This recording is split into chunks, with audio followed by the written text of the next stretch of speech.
Bharatiya Janata party के अध्यक्ष doctor Laxmikant जी वाजपेयी,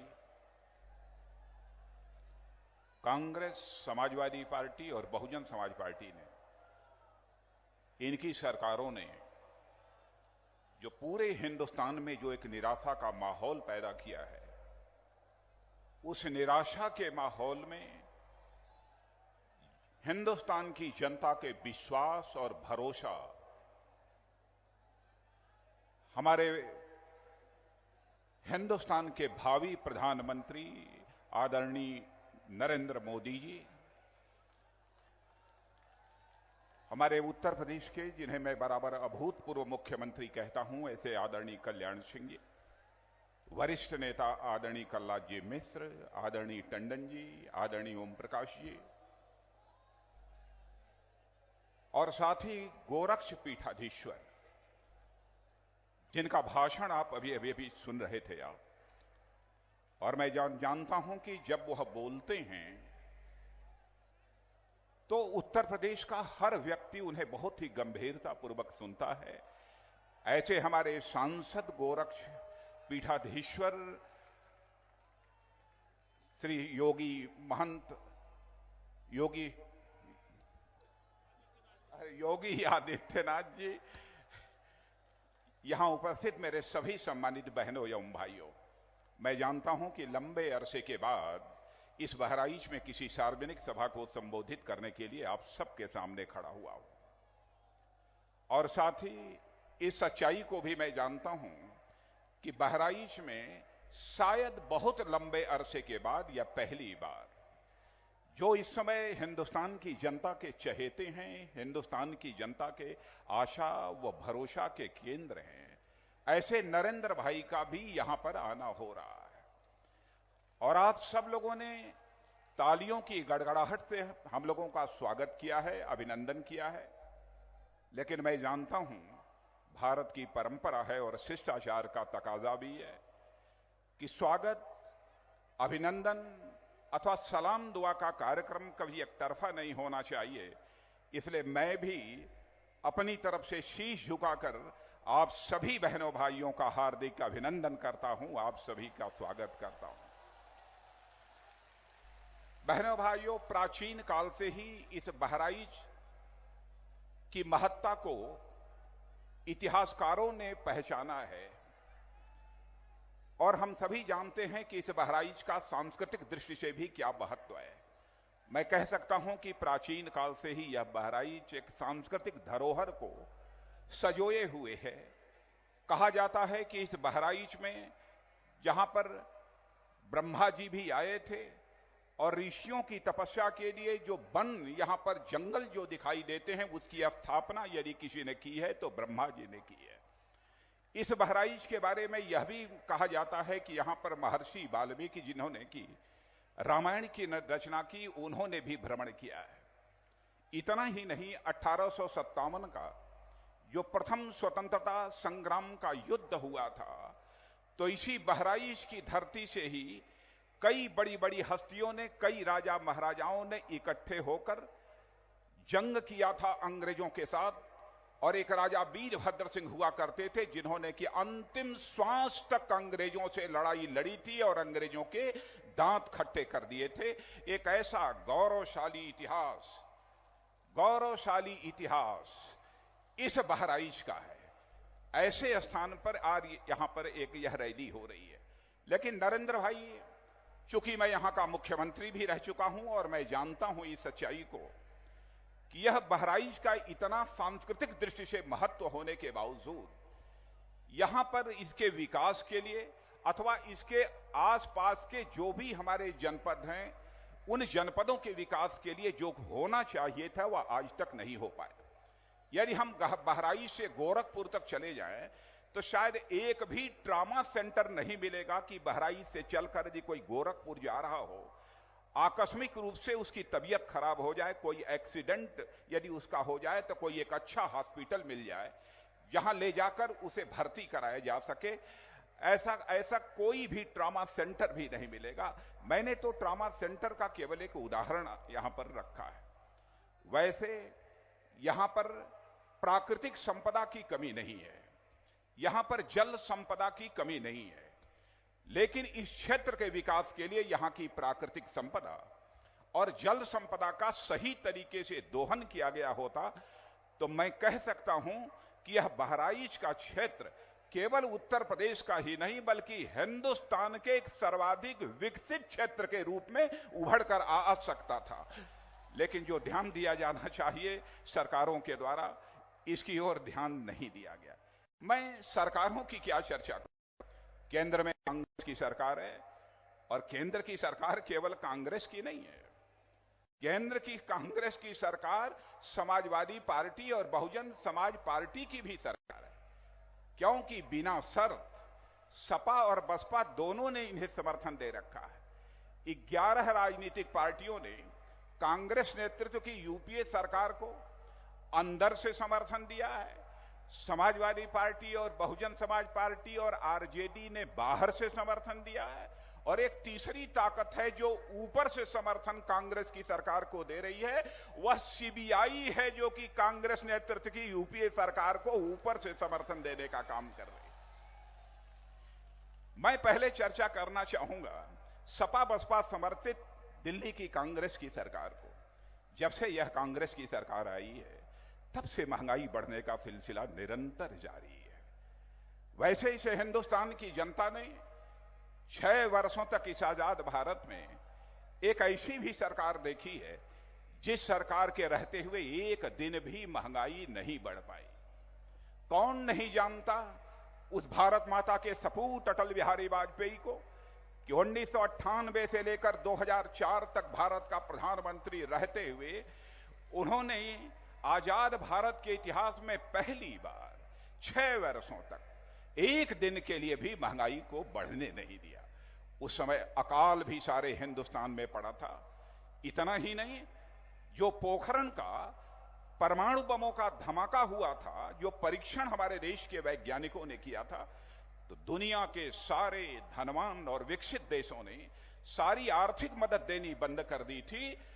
फिर भी अटल बिहारी वाजपेयी जी ने उनकी परवाह नहीं की और हिंदुस्तान के विकास का चक्का लगातार तेजी के साथ चलता रहा, और इन सब सारी प्रतिकूल परिस्थितियों के बावजूद एक दिन के लिए भी महंगाई को बढ़ने नहीं दिया था। ऐसी हुकूमत इस हिंदुस्तान में इस देश की जनता ने भी देखा है। लेकिन जब से यह कांग्रेस की सरकार आई है तब से लगातार यह महंगाई बढ़ने का सिलसिला निरंतर जारी है। पहले कहते हैं 100 दिन में रुकेगा, फिर कहते हैं 3 महीने में रुकेगा।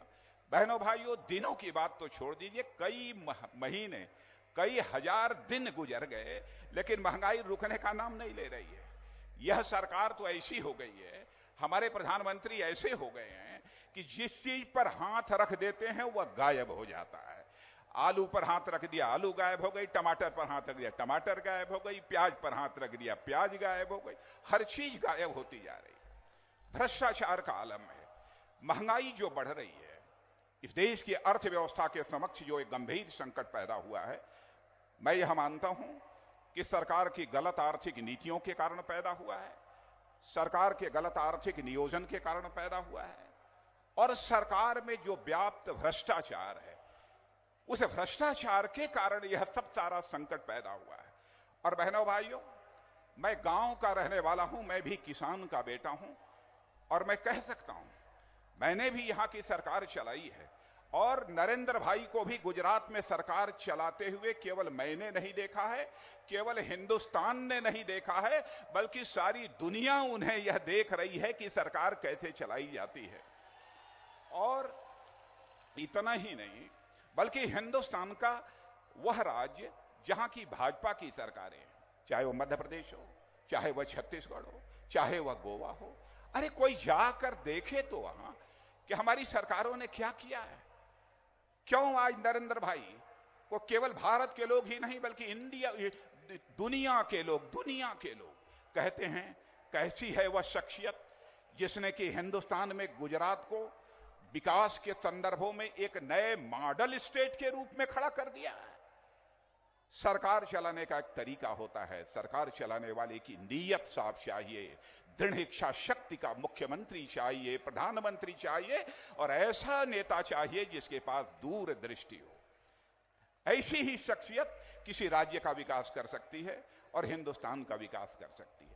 हमसे पूछे, गांव के रहने वाले साधारण व्यक्ति से ये पूछे कि आप गांव की गरीबी कैसे दूर करेंगे, गांव के बेरोजगार नौजवानों की और साथ ही साथ शहर और बाजार के बेरोजगार नौजवानों की गरीबी आप कैसे दूर करेंगे। तो हम भारतीय जनता पार्टी के लोग क्या करते हैं, क्या किया है हम लोगों ने, मैं केवल उन्हीं चीजों की मैं यहां पर चर्चा करना चाहता हूं। बहनों भाइयों, जिस दिन हम लोगों की सरकार आएगी, और यह प्रयोग मैंने अपने कृषि मंत्री रहते हुए किया है, जिस दिन सरकार आएगी कुछ ही वर्षों के अंदर हम वह फार्मूला लागू करेंगे जिस फार्मूले को कृषि मंत्री रहते हुए आदरणीय अटल बिहारी वाजपेयी जी के आशीर्वाद से मैंने लागू किया था कि हम खेतों की बुआई के पहले हमारी सरकार आपके खेत की आमदनी तय कर देगी और खेत की बुआई के बाद उसमें पानी डालने के बाद यदि उतनी फसल नहीं होती है तो उसके लिए हमारा किसान जिम्मेदार नहीं होगा, बल्कि उसकी भरपाई बीमा कंपनी के द्वारा की जाएगी या सरकार के द्वारा की जाएगी। दूसरी बात, हम इस सच्चाई को भी जानते हैं, किसान केवल खेती के आमदनी के जरिए अपनी सारी आवश्यकताओं को पूरा नहीं कर सकता, उसकी गरीबी दूर नहीं की जा सकती। इसलिए भारतीय जनता पार्टी की सरकार यदि बनेगी तो हम साल 2 साल के अंदर, नरेंद्र भाई कोई बहुत बड़ा करिश्मा कर देंगे, वह साल 2 साल के अंदर नहीं, लेकिन मैं दावे के साथ कहता हूं 10 से लेकर 12 वर्ष 14 वर्ष तक यदि भारतीय जनता पार्टी की सरकार नरेंद्र भाई को यदि केंद्र में चलाने का अवसर मिल गया तो शायद हिंदुस्तान का मां की कोख से पैदा हुआ एक भी जवान शेष नहीं बचेगा जो काम करने की योग्यता रखता है, क्षमता रखता है, प्रतिभा रखता है, उसके हाथों को रोजगार करने का अवसर न मिल जाए, ऐसा एक भी नौजवान शेष नहीं बचेगा। यह बातें मैं जानबूझकर आप लोगों के सामने यह रख रहा हूं। मैं जानता हूं कि हिंदुस्तान की प्रमुख रूप से 2 बड़ी समस्याएं हैं, एक समस्या गरीबी और दूसरी समस्या बेरोजगारी। आज हमारे प्रधानमंत्री की हालत क्या हो गई है। हमारे प्रधानमंत्री जी कहते हैं भाई हमारे पास पैसा नहीं है, विदेशों के सामने हाथ फैलाते हैं। बहनों भाइयों, क्या हम विदेशों, फिर से भारत को यह सरकार विदेशियों का गुलाम बनाना चाहती है? भारत में जनशक्ति की कमी नहीं है, श्रम शक्ति की कमी नहीं है। आवश्यकता है कि इसका ठीक तरीके से नियोजन होना चाहिए। इस देश का उत्पादन बढ़ाया जा सकता है, उस देश का ऐसा विकास किया जा सकता है कि 10 वर्षों के अंदर हमारा भारत यह दुनिया का सबसे धनवान देश बन सकता है। यह हैसियत, यह कुवत, यह ताकत यह भारत के अंदर है। लेकिन दिनों दिन स्थिति नाजुक होती जा रही है। कांग्रेस के लोग, क्षमा कीजिएगा यदि हमारे कांग्रेस के मित्र कहीं बात सुन रहे हो, आपके लिए भी यह चुनौती है। या कांग्रेस में यदि देश के इतिहास की चर्चा होती है तो केवल एक परिवार के इतिहास को ही वह भारत का इतिहास मानते हैं। वहां पर दूसरे परिवार के किसी नेता का कोई नाम लेना यह किसी को मंजूर नहीं है। सरदार वल्लभ भाई पटेल का नाम लिया जाता है तब भी कांग्रेस के उन नेताओं की त्योरी चढ़ जाती है। अब मौलाना आजाद की 125वीं जयंती 11 नवंबर को आने वाली है।